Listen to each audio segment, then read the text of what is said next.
rare and balanced view on politics in today's world.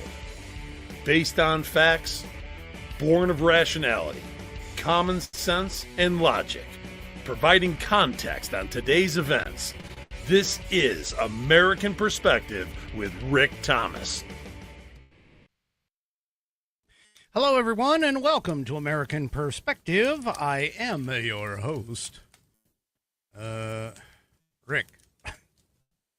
You know, 3 Chevy's sitting there talking about retirement in the chat, and I got to admit, I'm probably never going to retire, because if I do, well, I mean, I might retire from one thing and move on to something else. I mean, I don't think I'll ever, quote, retire.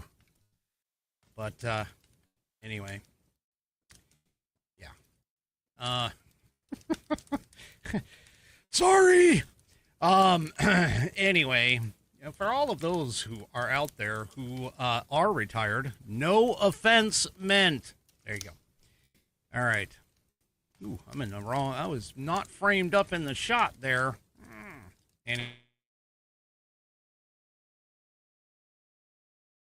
Anyway.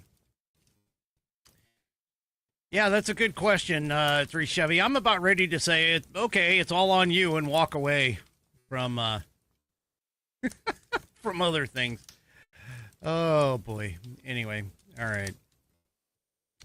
Oh, wow, the connection into Rumble looks like it's...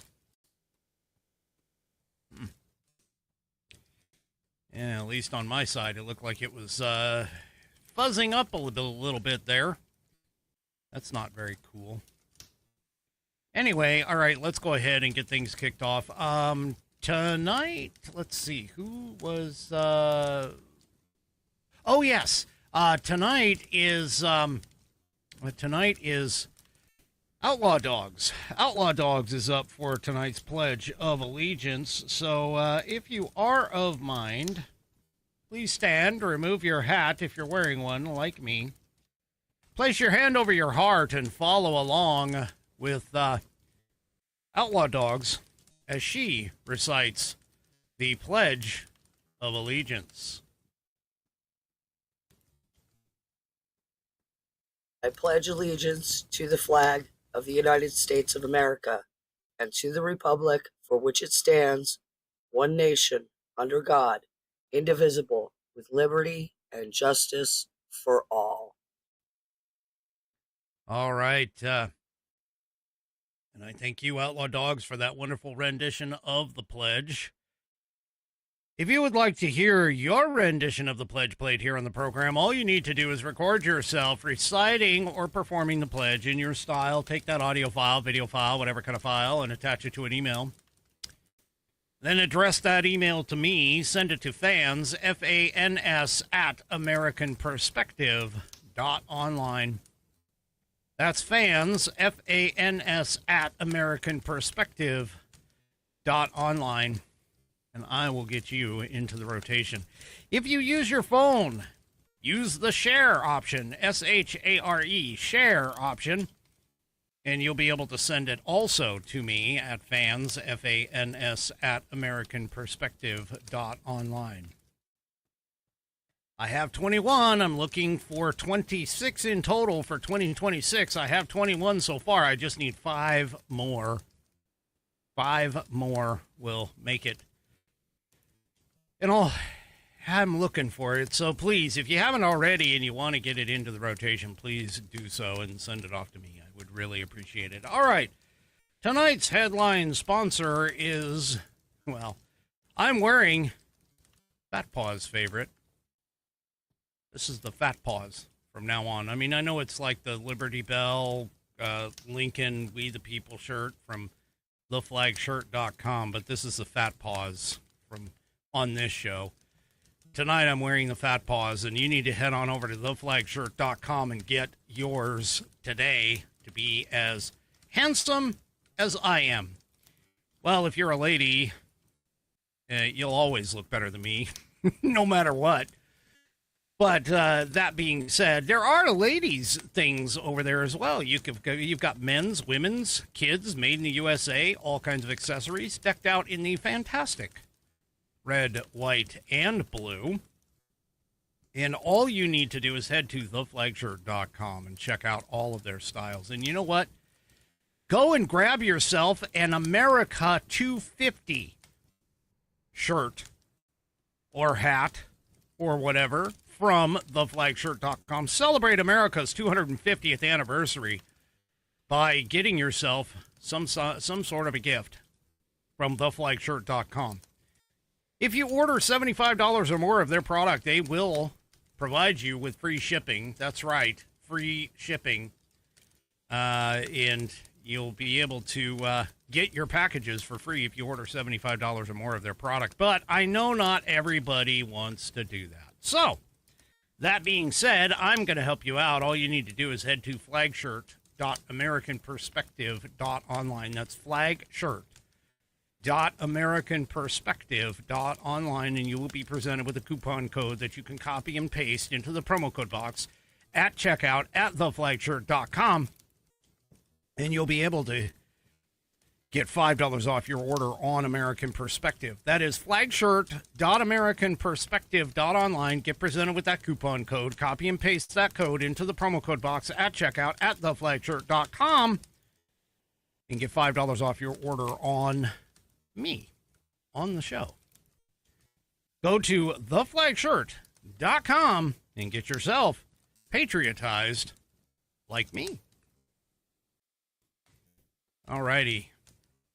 Well, before we get into today's headline, you know, I got to tell you, it's those leftists, man, they are so freaking smart. And yes, I am being facetious or sarcastic or whatever other adjective that you want to put in there, because they are completely dumb, especially these anti-ICE people. Man, they're running around up in Minnesota. They had, like, I don't know, today was supposed to be the day that businesses were going to be shut down, schools were going to be shut down, nobody was going to go in. Yeah, seriously, I mean, like, anybody really cares at this point, you know? I mean, businesses, all you're going to do is, well, lose out on a day of business. Schools, all you're going to do is just, in the kids, all you're doing is you're just getting a free day off. You don't really give a crap why.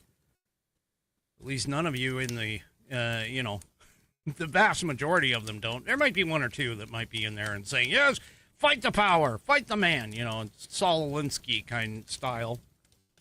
But, yeah, no, the anti-ICE crew that's out there, they are not the sharpest knives in the drawer. They're not the sharpest tool in the shed. And this anti-ICE crew in California, well, they get called out, oh my gosh, to a restaurant. And they're thinking, hey, you know what? This is going to be a great time. We're going to run out and we're going to go and you know, take care of these ICE agents and, you know, the ones that are taking illegal criminal aliens off the streets. We're keeping people safe, facing the difficult challenges, not only from the aliens, but from the agitators as well, who've been trying to stand in their way. They decided that, hey, we're going to run out and we're going to go and block these people in a restaurant. And, yeah. Yeah. Apparently, they decided to go. There were 3 men eating in a Korean restaurant in California, Linwood, California, on Wednesday. When the word went out that these people were ICE, oh my gosh, they were ICE. Crowd showed up, horns, whistles, Mexican flag. Yeah, except there's only one problem. The people that were there were Transportation Security Administration workers. They were TSA workers. Now, granted, I mean, I'll admit, at least they hit the right agency, because the Department of Homeland Security does cover both agencies. God. Anyway, apparently the L.A. County Sheriff's Office was called in to help. So instead of paying attention to real crimes, they had to go and deal with you morons running around trying to interrupt 3 TSA people's dinner. Yeah. Oh, my God.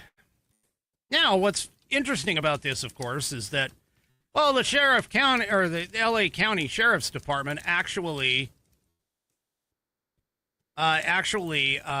came out and kept the three men safe. They settled the situation, which is what local police are supposed to do.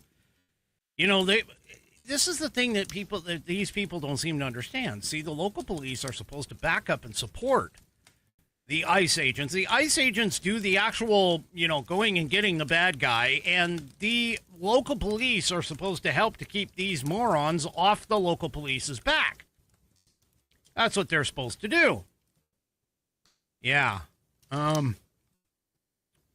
the way, they were identified as TSA workers, but another news outlet clarified that they were specifically federal air marshals. Oh my gosh. Anyway. God, how stupid. Telling you, these people are just, they're dumb. They're just dumb. They're just dumb, that's all.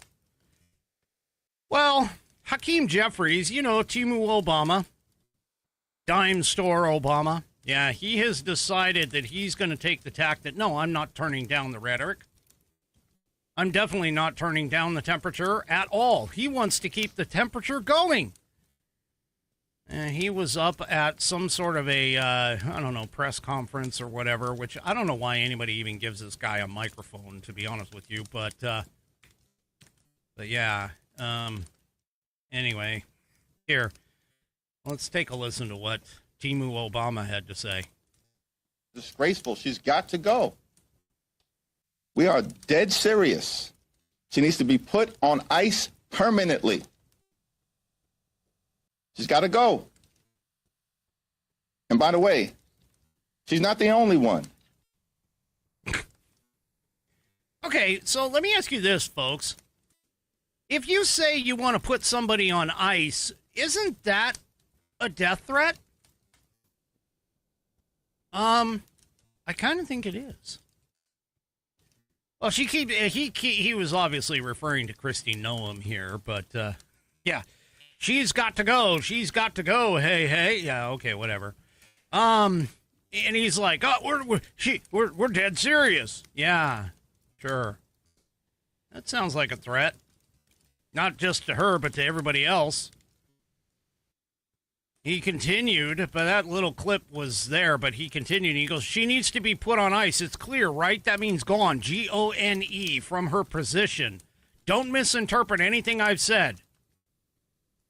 I'm not misinterpreting the fact that you basically said that she needs to be killed and put on ice. Because that's what you do with dead bodies. You put them on ice. Anyway. Yeah. Democrats, of course, if you recall, Democrats freaked over the fact that Trump was using the word fight, fight, fight. They thought that was incitement. Oh, so putting somebody on ice is not incitement, I guess. Right. Well, Ana Navarro is another one of these dumbasses. She was on a CNN panel. And, it's kind of interesting because she was there and she basically agreed with what everybody else did. Everybody else thinks that, police should do with ICE. Anyway, here, let's head over on here and take a listen to her. I spoke to a police chief, very experienced, respected police chief today. And I asked him, could ICE be at the county jail? Because the state prisons, we all agree, is putting a detainer, is handing them over to ICE. Could ICE agents be at the door of the county jail? And when an undocumented immigrant has served their time or is released, could they grab him? Yes, there's nothing stopping them from doing that. That's what a detainer is. That's what we're all talking my about. question That's is, what a nice detainer but why is. do you need a detainer? And again, If just you to go can back, do wait, that? so I And got why the do you numbers need for to you. flood the streets of Minneapolis with I don't 3,000 think that's agents? I don't think that's what Anna's saying. I think That is a nice detainer. Hold on. That is a detainer request being honored. No. Holding the person until There ICE is comes and nothing picks them up. stopping an ICE agent. From There's waiting nothing. at the front door, hoping that an illegal immigrant comes out the door. Yeah, I suppose. Joe, hang on a second. The names of the people who are detained in a county jail are public information. Anybody in the media can get them. Any of us can get those names. So they could run those names, know who is here illegally, if there's anybody illegally, know when their sentences is up. And yes, it would, you know what? It would be a lot less costly to the businesses in Minneapolis, to the city of Minneapolis, to us as taxpayers if they put two ICE agents at the door of the county jail. I'm not going to challenge. Then if they have 3,000 agents terrorizing and occupying an American city. Anything you said, I'm going to agree with you. Good. I think you're absolutely right. You're absolutely right because you just described the process of honoring ICE detainers, which is fantastic. But what I'm telling you is it's not necessary. Joe, before you move on. Okay, so I don't know if anybody caught that toward the end there. Joe, whoever Joe is, and I think he's like some kind of, I don't know, individual who has been in government, but he points it out. What the hell does Ana Navarro think the rest of the country is doing outside of those 9 counties that are sanctuary counties that are not doing this? What the hell does she think? The whole purpose and the whole reason why the ICE agents, the 3,000 ICE agents are in Minneapolis right now is because of the plain and simple fact the sheriffs and the county jails and everything else did not honor that kind of an agreement. I mean, what does she think? This is exactly what I'm telling you. If all Minnesota, all Minneapolis has to do, all Minnesota has to do to get rid of the ICE agents that are running around and trying to serve warrants and trying to capture these people and get them out of the country. All they have to do is detain them. That's it. Which is exactly what Tim Walz said that they were going to do. See, Ana Navarro is like completely dumb. I mean, she's probably one of those that, cups her hand over one ear and then waves the hand in the other in order to fill up her brain. Because she honestly, I mean, my God, folks, this is exactly what we're talking about. This is exactly what we're talking about. When we say that police should be enforcing immigration law, that's pretty much it.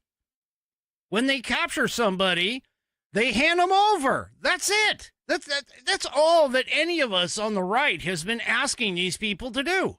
Just follow the law. When you see that this person is an illegal, you call up ICE and you have them picked up. That's it. You want to end all of this crap in Minnesota and everything else? All the stuff in Chicago. You want to do that? Yeah, it's pretty simple. The purpose of a detainer is to ensure that agents arrest an alien in a safe, controlled environment instead of the community at large. That's according to ICE's website itself. Okay? That's it. An immigration detainer is a request from ICE that asks federal, state, and local law enforcement, including county jails, to notify the agency before they release the illegal alien and hold that suspect in custody for up to 48 hours beyond their release so agents have time to detain them. And by the way, in looking up case law with regards to this, the SCOTUS, the Supreme Court of the United States, has actually said that it needs to be, it can be longer than that. That if somebody who goes in under some other, crime, like they were captured for, rape, murder, drug possession, drug distribution, whatever, some major felony, that they, in essence, do not have the constitutional right to be freed. They can be held literally indefinitely. These people, these leftists, they all sit here and they're like, this is just so bad. This is just so bad. All it is we're just asking these people, these sheriffs, these county, these local jails to do what we ask them to do, help us out. And that way we don't have to be a force of 3,000 in your city trying to pick up all of these illegal aliens. This is why they're so stupid. This is why they are complete, utter stupid morons. Because, you know, Ana Navarro, she got right on it. She was like, hey, why can't they do this? Well, they could if they were allowed. Oh, God. Anyway. Well, Greg Gutfeld, I guess, was on some kind of a hiatus from the 5. And, well, when he came back, let me tell you, folks, when he came back, he kind of hit Ana Navarro, or not Ana Navarro, sorry, Jessica Tarlov, who is a complete, utter moron. Jessica Tarlov, he hit her pretty damn hard with a truth bomb. Sorry, I know that's usually the Scott Jennings truth bomb, but this one, this for sure happens to be. You really got to hear this. Oh my gosh, this is Greg Gutfeld on the 5 against Jessica Tarlov. Here we go. How dare you, Jessica? You're the one who said it. It was weird. Jessica, there's a lot there, and I want to get to Greg. I do have some ACLU reading material for you about all of Obama's violations, how his ICE acted. You can review that. Greg. Not very nice. That's not very nice. What did she just do? Excuse me. Nothing you said matters. Every single Welcome thing, back, Greg. No, everything you said does not matter. Because it doesn't. Because everything you mentioned are the consequences of the. Oh, you can go ahead and scoff. How did we get here? Pull back. How did we get here? An open border that let millions in, and you guys didn't give two Alex F's about. Okay, snuck right through that border. All right. We had dozens of deaths where you didn't say shit. Jocelyn Nungary, Laken Riley, Rachel Morin, Molly Tibbetts. I'm going to just do it because this is just, I can't believe that we're still talking about this stuff. Here's 3 pages of women who have been murdered by illegal aliens in the last 7 or 8 years. The 7 or 8 years that we've been here talking about this and mocked over it. When we showed the embassy, showed the border being overrun, and people laughed at us. And now you're here. It's like you're the maid trying to clean up a mess, and somebody there is staring at you going, oh, you got to clean it up better. No, you made the mess. This is the Democrat Party's mess that we're trying to clean up. And you're saying, wow, these ICE agents are using terrible language. We don't care. I'm bored by this. I'm absolutely bored by this. I'm bored by the Nazi stuff. I'm bored by the concerned people in the media. They were not concerned when innocent women were raped and murdered. They didn't care about the 50 who died when they were incarcerated under Obama. They didn't care about the 27 or 30 that were shot under Obama. But now they care now. You deserve no attention on this. You deserve no credibility on this. It's actually comical because here's my feeling. It seems like you're ready for another one. You had good, that went for a couple of weeks. You had this guy, went for a week or so. You're going to need a third one. This is what this is about, because this is what creates the motivation for this drama that could have been prevented if you guys just listened to the sensible people. Why is it that the cities that aren't sanctuary aren't having any violence? Why is it that the rate of violence in what's the name of the city? Minneapolis is 5 to 7 times higher than cities that are 3 or 4 times larger? Why is that? You guys are always feigning this performative ignorance since you don't understand things. You never explain your own ignorance. Why is there so much violence in Minneapolis and not in Texas? Well, see, there are different people. There are people who, when they hear an awful crime, when Molly Tibbetts is murdered, they think of their wife, they think of their kids, they think of their sister, they think of their mother. What do Democrats think about? There's a step before they even think about their family. They think, how does it affect my public persona? How does it affect my potential politically? How do I deal with this so that I get instant gratification and empathy? We don't think like that. We don't care. You can call me a monster that's saying all these people are getting deported. I don't care. I don't care about any of this performance anymore, Jessica. It's done. And you know what? Neither does Trump. People are voted for the law. They want the law. If you want to cry about murders and rapists, do it on your own time. Oh, boy, this guy, I got to tell you, I love Greg. Well, at least as much as his rants are concerned. Oh, goodness. Yeah. And, you know, these people, I just got to say, these people are literally exactly what he described. They're performative. That's all they care about. They're performative.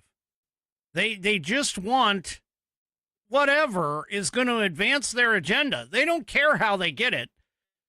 They just want to advance their agenda. They want to become totalitarians. They want to tell you how to live your life. They want to tell you what you can and cannot do with your money. They want to tell you that you cannot own firearms, that you cannot own a gas-guzzling engine, that you cannot, you know, I don't know, any other performative thing that they talk about. You can't, you know, you can't put your own freaking water or whatever. I mean, you can't put in your own well. You can't, you know, there's just so much stuff you can't. And that's all they care about. They don't care about how they get there. They just care about the getting there. It's just ridiculous. Well, speaking of appeasing those idiots, you know, all I've been seeing on the social medias, especially even with the stuff about, you know, like the Alex Preddy and the Renee Good and all of the stuff that's happening in Minnesota and all the fraud that's happening, they ignore all of that. You know what a lot of these idiots are like focused on? Release the files.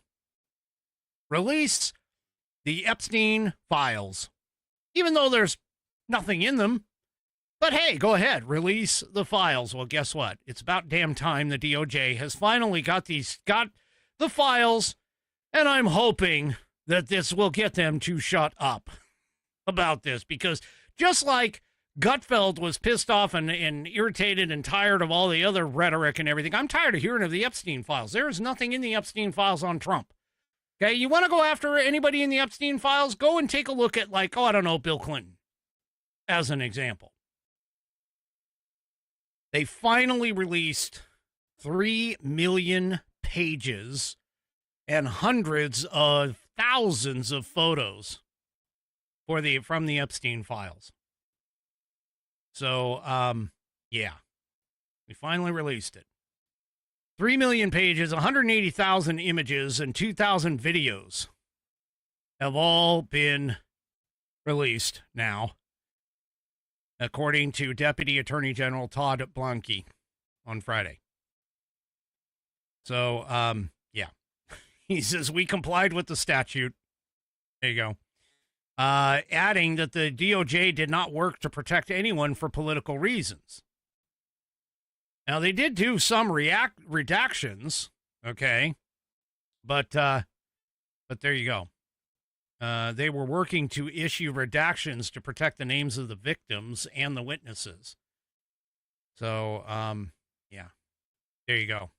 Yeah, there's nothing in them. There's nothing in them on Trump, which is exactly why the left has been going after him, because they're like, oh, if he's not in there, why are they holding back releasing the file? Well, could be because of all the freaking stuff they had. I mean, 3 million pages? Oh my God, that's going to take a long time for somebody to go through and like redact names and things like that. These files are not necessarily all digitized to where you could do like a simple word search. It doesn't work that way, folks. Anyway. Yeah. So, yeah. So there you go. Hopefully this will get them to shut up for a while on that. And basically, from what I understand, is that people are going through them and they're finding out that, yeah, there is nothing there. There's no there, at least not on Trump.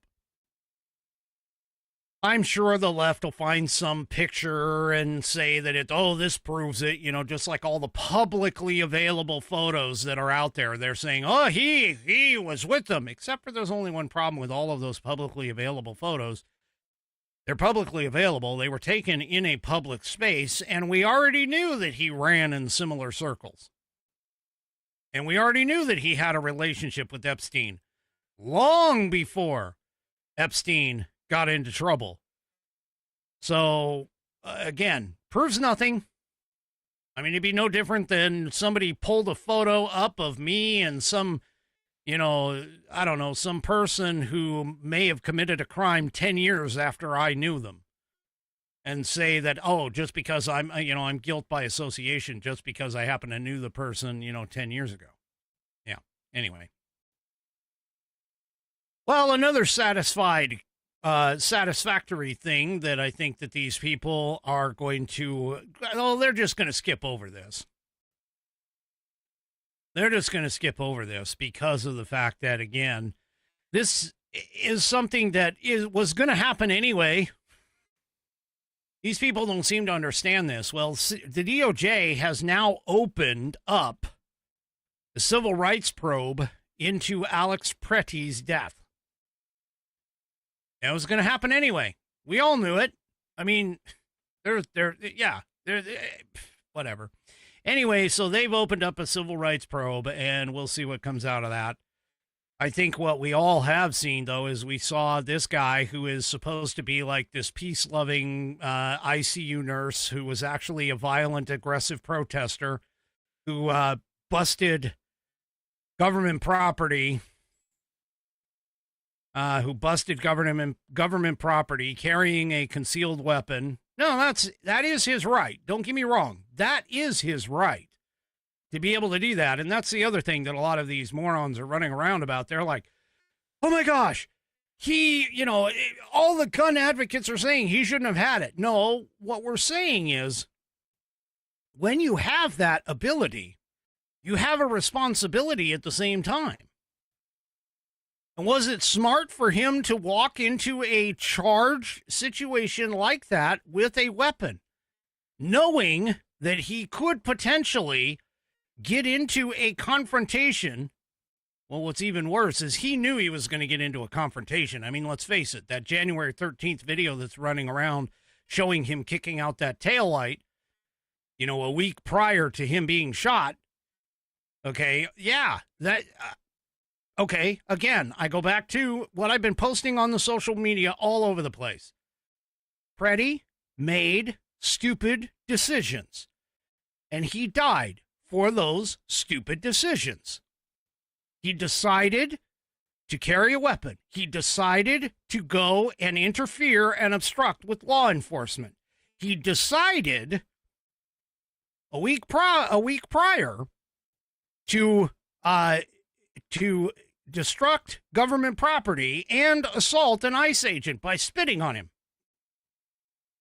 These are all little items that point out that he probably wasn't the most stable individual and definitely should not have been carrying a weapon anyway, but he was given the permit to do so, and he had it. I don't know whether he had it on him at that time.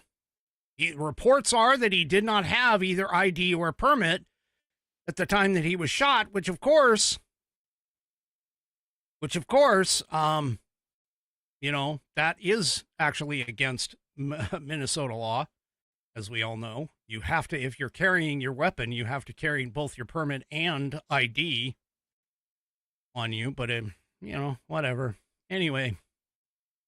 So they're going to open a civil rights probe, which is fine.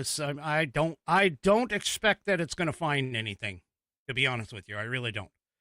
I think it's going to find that it was a justified shoot. They might find that the gun itself discharged on its own. That's more than likely what happened here, which caused the agent to pull and fire. But anyway.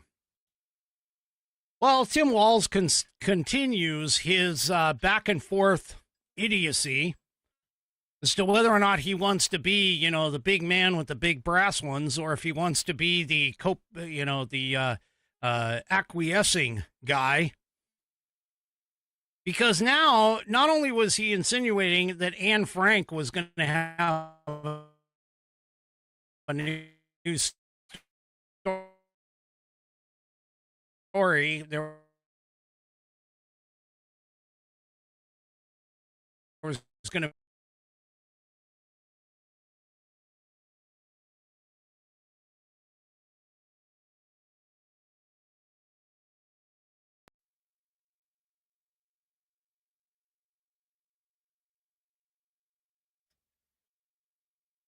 Sorry about that.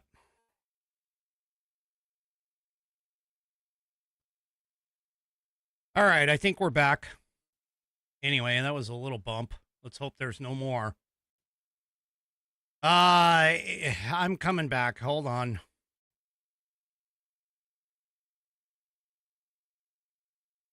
Anyway, as I was saying, Tim Walz, I guess the network didn't like me talking about Tim Walz. Tim Walz apparently has now insinuated that the fatal ICE shootings are like kicking off a civil war. He suggested that the federal enforcement of immigration law in his state may trigger another civil war. He talks about it being Fort Sumter. Except there's only one problem, folks.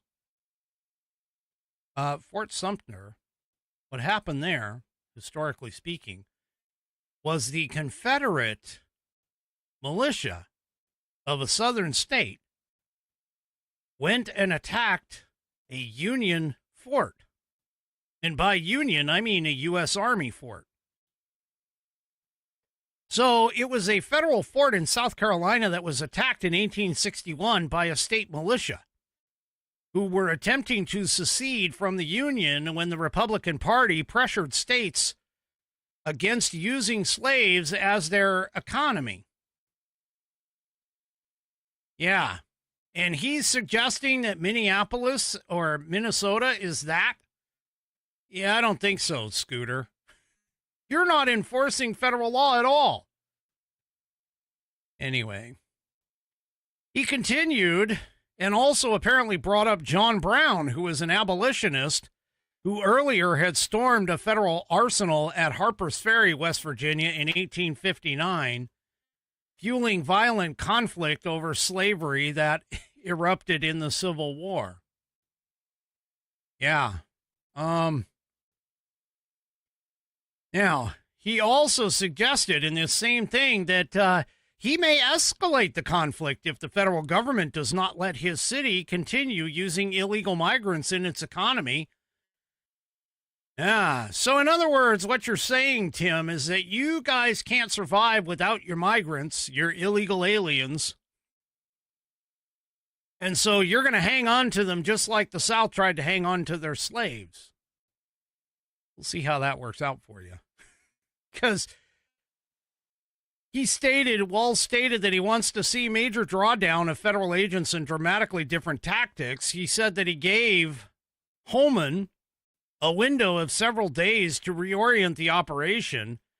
That window closed yesterday.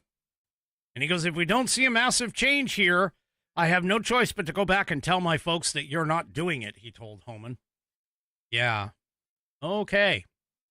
Well, you know what's kind of interesting, too, that I don't think Tim Walz understands the connection here?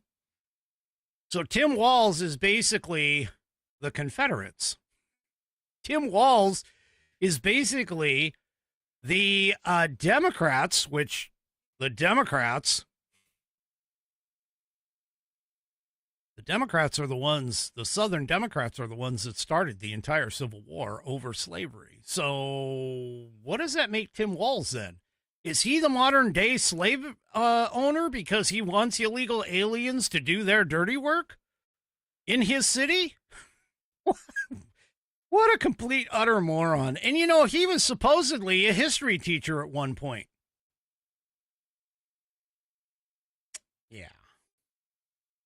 So, okay. Whatever, Timmy. Whatever. All right, well, let's go to the breaking news of the day, which has the left. You know, I bet the left are paying more attention to this than they are to the fact that the Epstein files were released. I don't know. I can't tell which one's more important to the left. But Don Lemon, yes, Don Lemon finally got squeezed. That's right. He got picked up and arrested. So here's what happened. You'll recall that Don Lemon had originally had a warrant in front of a magistrate in Minnesota. And the magistrate, there was actually, I think, 6 in total, Don Lemon included. And the magistrate that was there said, okay, 3 of these I'm going to go ahead and sign. But Don Lemon's and these other 2, yeah, I can't. Because there's not enough information here. There's not enough probable cause to swear out a warrant. Well, the DOJ appealed that. And the appeals court, the appellate court, said, oh, no, there's plenty of evidence here. But we're not going to say that you go ahead and do this. We're just going to kick it back down to the court, to the lower court, and they have to do it. So the lower court was ended up forced, apparently, to issue a warrant for Don Lemon's arrest. So Don Lemon gets arrested. And federal charges against him were revealed today. And he is officially charged with conspiracy to deprive rights, interfering with First Amendment rights, all under what is known as the FACE Act. Now, the FACE Act is named because of the title, Freedom of Access to Clinic Entrances. It is Title 18, United States Code 248. Here it is. Now, everybody's like, well, wait a minute, this is freedom to access to clinic. How does this work? Well, let me show you. Because it's actually under Section A2 that this comes into play. Right here. Let me scoot that down a little bit. Right here. It says, whoever, by force or threat of force or by physical obstruction, intentionally injures, intimidates, or interferes with, or attempts to injure, intimidate, or interfere with any person lawfully exercising or seeking to exercise the First Amendment right of religious freedom at a place of religious worship. Oh, yeah. Well, that sounds like he violated it because apparently, and here's the thing, I'm surprised that they're not trying to get him on conspiracy as well, because that would be interesting too. And by the way, there are more charges, but this one in particular, this one right up here, is the main one that they are using as the reason for it. Now, what's interesting about this whole thing with Don Lemon is he actually posted video of him being embedded with the people prior to where they were going. He's got video of him in a parking lot with the group, and he is basically saying on video, he's like, okay, I can't tell you where we are. I can't tell you where we're going because, you know, that would eliminate all this, but we are going to disrupt. We are going to be a disruptor. And here's the lady that's in charge. And what are you guys doing? And she goes, oh, yeah, we're disruptors. We go around. This is something that we do all the time. And we go around. Now, you remember she got arrested. She was one of the first 3. See, Don Lemon claimed that he just showed up. He had no knowledge about it. He had no knowledge about the whole thing. And he just showed up and was like, oh, yeah, okay, well, I'm just going to sit here and talk and, you know, interview people as this thing's going on. And Except there's only one problem. He not only knew about it, which, by the way, that part actually isn't really, other than the conspiracy charge, that part actually isn't all that important. What is important, though, is that according to the claim that was put in, the unsealed indictment that was revealed, he was charged with this, and he claims, again, that he was attending the protest solely to cover it, but he attended a pre-op briefing where organizers advised him of their target. He was provided instruction on how the operation was going to be conducted once they arrived. He then began live streaming and explained to his audience that he was in Minnesota with an organization that was gearing up for a resistance operation against the federal government's immigration policies. He didn't give away any specific details, of course, to maintain operation security or secrecy by reminding certain co-conspirators to not disclose where they were going. He then stepped away momentarily so that his mic would not accidentally divulge certain portions of the planning session. He also thanked the protest leader, Armstrong, for what she was doing and reassured her that he was not saying what was going on. He informed his live stream audience that we're going to head to the operation. Again, we're not giving any of the information away. They headed toward the church, and an unnamed demonstrator told Lemon that they had to catch up with the others. She continued to live stream, and he was saying, we can't say too much. We don't want to give it up. Now, they entered the church with the first wave of agitators, and allegedly, according to the indictment, oppressed, threatened, and intimidated the church's congregants and pastors by physically occupying the most of the main aisle and the rows of chairs near the front of the church, engaged in menacing and threatening behavior, chanting and yelling loudly at the pastor and the congregants, and or physically obstructing them as they attempted to exit and or move about or within the church.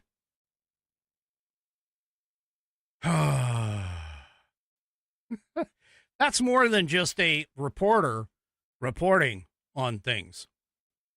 He also told his live stream audience at the time that he saw a young man who appeared to be frightened, scared, and crying, basically acknowledging that the congregants' reactions were understandable because the experience was traumatic and uncomfortable, which he claimed was the purpose. He also said that the whole point of the operation is to disrupt. Yeah. Anyway, apparently, one point, Lemon also posted himself at the main door of the church where he confronted some of the congregants and physically obstructed them when they tried to leave the church building. He did that in order to challenge them with facts about the U.S. immigration policy. Now, keep in mind, all of this stuff is on tape. His own tape is going to sink him. So, anyway. Okay. Well, we've got a new person in the chat, and welcome. I'm going to pronounce it as Roz01, RYZ01, asking a question, why did he get arrested? Well, he got arrested because of the fact that he violated this law, which is 18 United States Code 248, which is essentially a law that basically says that whoever by force or threat of force or by physical obstruction intentionally injures, intimidates, or interferes with, or attempts to injure, intimidate, or interfere with any person who is lawfully exercising or seeking to exercise their First Amendment right of religious freedom at a place of religious worship. That's prohibited. So, yeah, he basically interfered with a church service that was going on, and the church service, you can't do that. And he kept claiming that he had a First Amendment right to do that. You don't. We protect. You cannot do, essentially what you can't do is you can't break somebody else's First Amendment right while upholding yours. And that's why. So he broke somebody else's First Amendment right to practice their religion by going into the church and disrupting the church's services, by disrupting the church services. And he was part of that group that did that. And because he was part of that group, that's why he got arrested. At least that's the main one. Now, the other one, too, is if he gets charged with conspiracy, that is 42 U.S. Code 1985, which is conspiracy to interfere with civil rights. Civil rights, we have a civil right to practice our religion freely. So, yeah. Anyway, there's about 8 different charges I think that he's got, but the main one was the 18 USC one that I just showed. So, there you go. Well, of course, the lefties, they don't like that idea.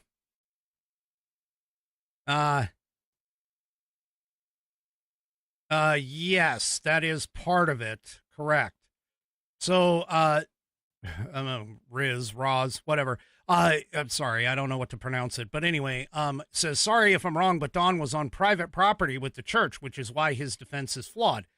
That's one reason why his defense is flawed. Yes, that is just one singular reason.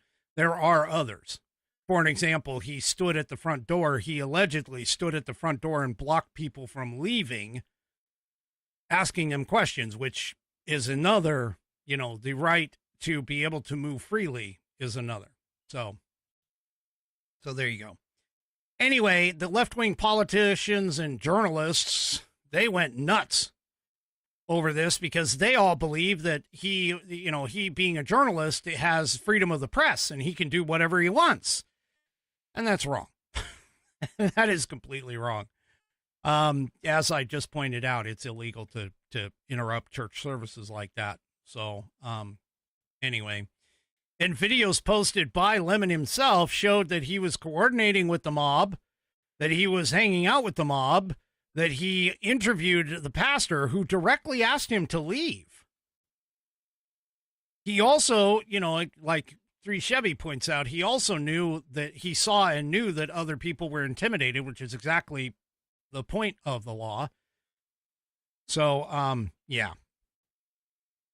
There you go. Anyway, so the left is all like, oh my God, this is Trump. Trump's trying to shut the journalists up. Nope.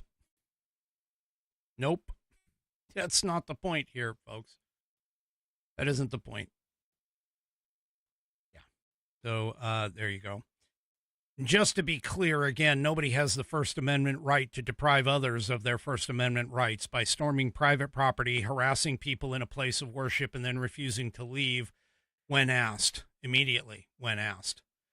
So there you go. No matter how much you have credentials or whatever, yeah, nobody has that right here in America. So there you go. All right. Well, the Republicans, you got to love these guys. These guys are like really, really intelligent and creative. So the Republicans in the House have penned a new legislation on Capitol Hill, and it's aimed at reining in members of Congress who take advantage of campaign finances for personal gain. Wisconsin Republican Representatives Tom Tiffany and Tony Weed, W-E-I-D, introduced the Oversight for Members and Relatives Act, Guess what that cuts down to? Oversight for members and relatives. Oh, yes, this is the Omar Act. Named for Ilhan Omar. This Omar Act is designed to prevent candidates' campaign funds from benefiting their spouses. The legislation would also mandate the disclosure of campaign-related payments made to immediate family members, according to the bill text that was obtained by Blaze News. Yeah. Tiffany told Blaze News public office should never be used to pad a family's bank account. For years, members of both parties have blurred ethical lines by paying their spouses with campaign funds and labeling it campaign work. So, Omar Act will end this practice and restore integrity to a system that's been abused for far too long. I don't know where this is going to go, but we'll see. And by the way, alongside of acts like this, there also is a update. I got to find it here. There we go. There is an update to the SAVE Act, which is the Voter ID Act that they have. But the SAVE Act is now the Save America Act. Congressman Chip Roy of Texas and Senator Mike Lee of Utah introduced the Save America Act, which is a new and improved version of the original SAVE Act. So what changes, what's different, is that it would require individuals to present an eligible photo identification document before voting. And the other two, by the way, the other two parts of it from the original SAVE Act is requiring states to obtain proof of citizenship in person when registering an individual to vote, and also requires states to remove non-citizens from the existing voter rolls. Those two were from the original SAVE Act. So the addition is that now you would have to present an eligible photo identification document before voting. Mail-in balloting would go bye-bye with this one. It honestly, it would. It would just like gone, be gone. You couldn't vote by mail requiring an individual to present an eligible photo identification document before voting. So I really don't think this is really going to go anywhere, but hey, I got to give them props for trying. I do. And finally, last but not least, the Republicans, or, well, the House of Representatives are going to reportedly vote on the Clinton contempt of Congress next Wednesday. So the House of Representatives are going to vote on next Wednesday to find out whether or not they want to hold former President Bill Clinton and former Secretary of State Hillary Clinton in contempt over their refusal to testify about their relationship with convicted sex offender Jeffrey Epstein. So the Rules Committee is supposed to meet at 4 p.m. on Monday to consider the resolutions to be put out toward the floor. Now, last week, the House Oversight Committee voted to advance the resolutions, with 9 Democrats joining all Republicans in voting in favor after the Clintons announced that they were going to defy the subpoena. So there you go. So there you go. Yeah, it's kind of interesting. Anyway, what a way to end the week. Lemon gets squeezed. I wonder if he's going to end up staying in jail for any period of time. But anyway, all right. That's it for me for tonight. Do me a favor, if you haven't already, head on over to rumble.com, get yourself an account. It is free. And once you are signed up and signed in, make sure that you search up the American Perspective channel and hit that green follow button to get notified every time that I go live. Also, too, folks, don't forget, tomorrow night, it's an hour later, so 6 p.m. Pacific, 9 p.m. Eastern time for the show. It's 1 hour later, okay? And also, too, don't forget on your way out to hit those thumbs up, thumbs down, or the thumb sideways across all my platforms, whether it's X, YouTube, Facebook, or, of course, the aforementioned Rumble. We will see you tomorrow night, 6 p.m. Pacific, 9 p.m. Eastern Time, right here on American Perspective. Have a great rest of your evening, and good night, everybody.